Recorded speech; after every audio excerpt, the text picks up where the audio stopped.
জাতীয় পতাকা উত্তোলন থেকে রোগীদের মধ্যে ফল বিতরণ, কোথাও বীর যোদ্ধাদের স্মরণ। স্বাধীনতা দিবসে দিনভর নানা অনুষ্ঠানে যোগ দিলেন রাজ্যের বিদ্যুৎ প্রতিমন্ত্রী আখরুজ্জামান। শুক্রবার ৭৯তম স্বাধীনতা দিবসের সকালে রঘুনাথগঞ্জ বিধানসভায় রঘুনাথগঞ্জ ২ নম্বর ব্লক তৃণমূল কংগ্রেসের পক্ষ থেকে স্বাধীনতা দিবস উদযাপিত হল।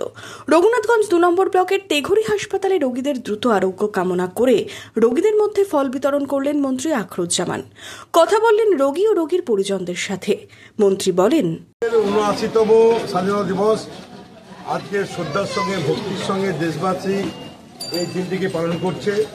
আমরা রঘুনাথগঞ্জ বিধানসভা, রঘুনাথগঞ্জ ২ নম্বর ব্লক তৃণমূল কংগ্রেসের উদ্যোগে সকাল ৮টা থেকে বিভিন্ন ক্ষেত্রে বিভিন্ন জায়গায় আমরা দেশের জাতীয় পতাকা উত্তোলন করেছি, বর্ণাঢ্য অনুষ্ঠান করেছি এবং বিভিন্ন দেশাত্মবোধ সঙ্গীত হয়েছে এবং ব্যান্ডের তালে তালে আজকে আমরা দেশাত্মবোধ গানের মাধ্যমে আজকে আমরা সেই সমস্ত বীর যোদ্ধা যাদের আত্মবলিদানে আমরা স্বাধীনতা পেয়েছি তাদের আমরা স্মরণ করছি।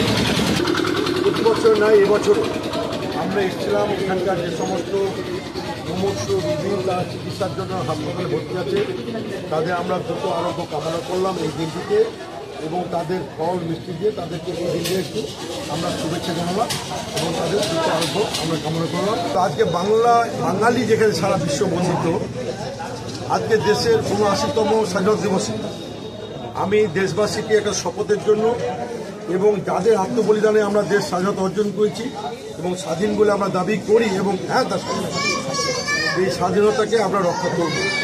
জনসংযোগ, জনসেবার পাশাপাশি এদিন স্বাধীনতা দিবসের অনুষ্ঠান থেকে বিশ্ব দরবারে বাঙালিদের অবস্থানও স্মরণ করালেন মন্ত্রী। সুর চড়ালেন বাঙালি ইস্যু নিয়েও। আজকে ৭৯তম স্বাধীনতা প্রাককালে যারা বাংলা ভাষায় কথা বলার অপরাধে, বাঙালি হওয়ার অপরাধে যারা দেশকে নেতৃত্ব দিচ্ছে, ডবল ইঞ্জিন সরকার রয়েছে, তা যেভাবে তাদের প্রতি বর্বর অত্যাচার করছে, নিপীড়ন করছে, এই নিপীড়ন বন্ধ হওয়া উচিত। রঘুনাথগঞ্জ থেকে বিপ্লব দাসের রিপোর্ট, ইমাজিন কমিউনিটি মিডিয়া।